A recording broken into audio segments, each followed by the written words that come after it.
হঠাৎ সন্তানের কোল থেকে বাবার মোবাইলে কল আসলো। বাবা কলটা নিয়ে কানের মধ্যে লাগাইল। কানের মধ্যে লাগাইয়া দেখে ওই কলের ভিতর থেকে হাউমাউ করে চিৎকার করে কান্নার আওয়াজ আসতেছে। এইবার বাবা ডাক দিয়ে বলে, কি তুমি আমার সন্তানের কল ধরে কান্না করো কেন? এইবার ওই যুবক বলে, কে আপনি? আপনি কি মোবাইলওয়ালার বাবা নাকি? কয়ে হ্যাঁ। কয়ে রে বুড়া, এখনো কি আপনি রাত্রেবেলায় আরামের বিছানায় ঘুমাইতেছেন? আর আরামের বিছানায় ঘুমায়েন না, আর আপনি ঘরের মধ্যে বইসা থাকেন না। রাত্রেবেলায় ভয়ঙ্কর অ্যাক্সিডেন্টে আপনার সন্তান দুনিয়া থেকে বিদায় নিয়ে চলে গেছি। তাড়াতাড়ি আসেন, আপনার সন্তানের লাশটা নিয়ে যান। বাবা চিৎকার মেরে বেহুশ হয়ে গেল। মা শুনে মা পাগলের মতো হয়ে গেছে।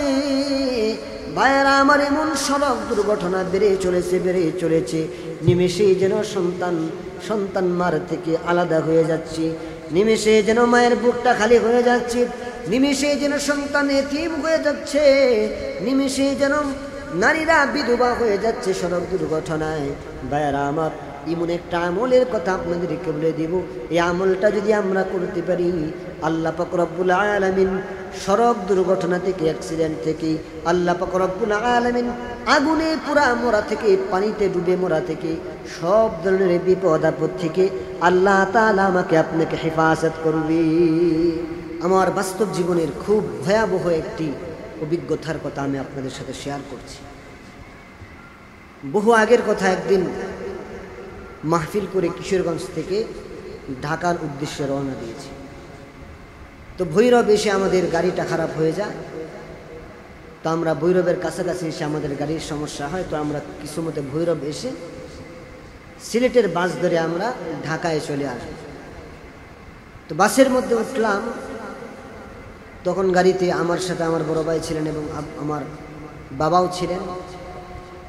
তো গাড়ির মধ্যে যখন আমরা বসলাম, কিছুক্ষণ পর আমরা দেখলাম যে মা, বাবা এবং ৬-৭ বছরের একটা সন্তান, গায়ের মধ্যে পাঞ্জাবি পরা, যতটুকু দেখে বুঝলাম মাদ্রাসায় পড়াশোনা করে। তো 3 জন লোক গাড়ির মধ্যে উঠলেন।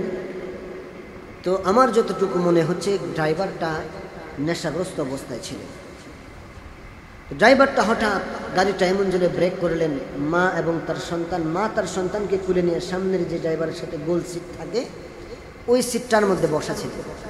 তো হঠাৎ করে ড্রাইভার এমন জোরে গাড়িটা ব্রেক করলেন, ওই মা এবং তার সন্তানকে নিয়ে চলতি গাড়ির মধ্যে একদম ব্রেকের কারণে তারা নিজেদেরকে সামলাতে পারেনি, একদম গাড়ি থেকে গিয়ে নিচে পড়লেন দরজা দিয়ে।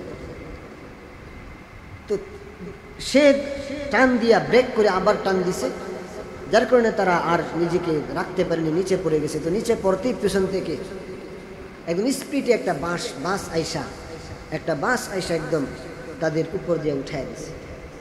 এই যা দিন দিন এরকম সড়ক দুর্ঘটনা বেড়ে যাচ্ছে, দিন দিন এবং ভয়ঙ্কর ঘটনাগুলো বেড়ে যাচ্ছে, অ্যাক্সিডেন্ট দুর্ঘটনা বেড়ে যাচ্ছে। চোখের সামনে সন্তান মাকে হারাচ্ছে, মা সন্তানকে হারাচ্ছে, স্বামী স্ত্রীকে হারাচ্ছে, স্ত্রী স্বামীকে হারাচ্ছে। চোখের সামনে আগুনে পুড়ে মরে যাচ্ছে, পানিতে ডুবে মরে যাচ্ছে। দুর্ঘটনা দিন দিন যেন বেড়েই চলেছে। ও নবীর উম্মত, আল্লাহর গোলাম, ঈদের আগের দিন মা তাকায় আসি, আমার সন্তান কখন বাড়িতে আসবে, আমার সন্তানকে কখন দেখব। মা ফোন করে, সন্তান রে, আগামীকাল ঈদ, আজকে কেন তুই বাড়ি আসো না? সন্তানটা চোখের পানিগুলো ছেড়ে দিয়া বলে, ও মা, আমার কাজ আজকে বন্ধ হয়েছে, আমি সন্ধ্যাবেলায় গাড়িতে উঠবো, আমি বাড়িতে চলে আসবো। সন্ধ্যাবেলা আমি বাসের মধ্যে উঠবো গো মা। ও মা, এখন মার্কেটের দিকে যাব, তোমার কি লাগবে বড়? মা চোখের পানিগুলো ছেড়ে দেয়া বলে, ও সন্তান, গত ঈদে তুই আসছিলি, এরপর আর আসো নাই, তোরে দেখতে আমার বড় ইচ্ছে হচ্ছে। ওরে সন্তান, মার্কেট করে সময় নষ্ট করবি না, তাড়াতাড়ি বাড়িতে চলে আয়। মাকে বলে, মা না, মার্কেট তো কিছু করতেই হবে, আমারও মার্কেট দরকার, বাবার জন্য আনতে হবে, তোমার জন্য আনতে হবে। সন্তান মার্কেটের মধ্যে চলে গেল। সন্ধ্যাবেলায় মাকে কল দেয়া বলে, মা, আমি বাসের মধ্যে উঠেছি, রাত্রে 11টার আগে আমি বাড়িতে ফিরে আসবো। রাত্রে 11টা যখন বেজে গেল, মা ভাবতেছে, হাই রে, আমার সন্তান বুঝে চলে আসলো, আমার সন্তান বুঝি গেট নক করলো। মা বারবার সন্তানকে দেখানোর জন্য খাট থেকে একবার উঠে আর একবার বসে আবার পায়চারি করে, ধৈর্য যেন মানতেছে না সন্তানকে কখন দেখব। রাত্র ঘুরে যখন 11টা 12টা বেজে গেল, সন্তানের কোনো খবর নাই। বাবাকে বলে, ও স্বামী আমার, আপনার সন্তানের একটা কল দেন, 11টা বাজে আসার কথা, এখনো কেন আসা নাই? বাবা কল দে, কল ঢুকে না, কল বন্ধ বলি। এইভাবে 1টা 2টা 3টা বেজে গেল। হঠাৎ সন্তানের কল থেকে বাবার মোবাইলে কল আসলো। বাবা কলটা নিয়ে কানের মধ্যে লাগাইল। কানের মধ্যে লাগাইয়া দেখে ওই কলের ভিতর থেকে হাউমাউ করে চিৎকার করে কান্নার আওয়াজ আসতেছে। এইবার বাবা ডাক দিয়ে বলে, কে তুমি? আমার সন্তানের কল ধরে কান্না করে কেন? এইবার ওই যুবক বলে, কে আপনি? আপনি কি মোবাইলওয়ালার বাবা নাকি? কয়ে হ্যাঁ। কয়ে রে বুড়া, এখনো কি আপনি রাত্রেবেলায় আরামের বিছানায় ঘুমাইতেছেন? আর আরামের বিছানায় ঘুমায়েন না, আর আপনি ঘরের মধ্যে বসে থাকেন না। রাত্রেবেলায় ভয়ঙ্কর অ্যাক্সিডেন্টে আপনার সন্তান দুনিয়া থেকে বিদায় নিয়ে চলে গেছি। তাড়াতাড়ি আসেন, আপনার সন্তানের লাশটা নিয়ে যান। বাবা চিৎকার মেরে বেহুশ হয়ে গেল। মা শুনে মা পাগলের মতো হয়ে গেছে। ভাইয়েরা আমার, এমন সড়ক দুর্ঘটনা বেড়ে চলেছে। নিমেষেই যেন সন্তান মার থেকে আলাদা হয়ে যাচ্ছে। নিমেষে যেন মায়ের বুকটা খালি হয়ে যাচ্ছে। নিমেষে যেন সন্তান এতিম হয়ে যাচ্ছে। নিমেষে যেন নারীরা বিধবা হয়ে যাচ্ছে সড়ক দুর্ঘটনায়। ভাইয়েরা আমার, এমন একটা আমলের কথা আপনাদেরকে বলে দিব। এই আমলটা যদি আমরা করতে পারি, আল্লাহ পাক রব্বুল আলামিন সড়ক দুর্ঘটনা থেকে, অ্যাক্সিডেন্ট থেকে, আল্লাহ পাক রব্বুল আলামিন আগুনে পুরা মরা থেকে, পানিতে ডুবে মরা থেকে, সব ধরনের বিপদ আপদ থেকে আল্লাহ তাআলা আমাকে আপনাকে হেফাজত করবে।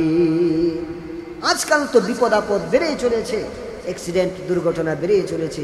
এই একটা আমল আমরা করব, এই আমলটা যদি আমরা করতে পারি, সব ধরনের বিপদ আপদ থেকে, বালা মুসিবত থেকে আল্লাহ তাআলা আমাদেরকে হেফাজত করবেন। এই আমলকে আমি না, স্বয়ং নবী করিম সাল্লাল্লাহু আলাইহি সাল্লাম নিজে শিক্ষা দিয়েছেন। নবী করিম সাল্লাল্লাহু আলাইহি সাল্লাম বলেন, as-sadqatu tarattul bala, as-sadqatu tarattul bala।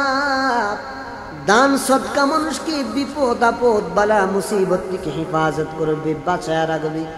অতএব আমরা যখন সফরে যাব, আমরা যখন কোনো গাড়ির মধ্যে উঠব, আমরা যখন লঞ্চের মধ্যে উঠব, আমরা যখন প্লেনের মধ্যে জার্নি করব, ভ্রমণ করব, আমরা যখন যে কোনো যানবাহনে উঠব, ঘর থেকে বের হব, আমরা চেষ্টা করব আমরা সফরের আগেই কিছু দান সদকা করে নিতে।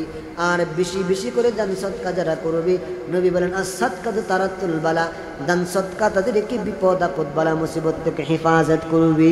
এজন্য ভাইরা আমার, আমরা যখন সফর করব, কোথাও যখন যাব, কিছু টাকা গরিব মিসকিন অসহায়দেরকে মসজিদের মধ্যে দান করে যাব। এই দানের উসিলা আল্লাহ পাক রব্বুল আলামিন বড় বড় দুর্ঘটনা থেকে, বড় বড় বালা মুসিবত থেকে আল্লাহ তাআলা আপনাকে আমাকে হেফাজত করবে।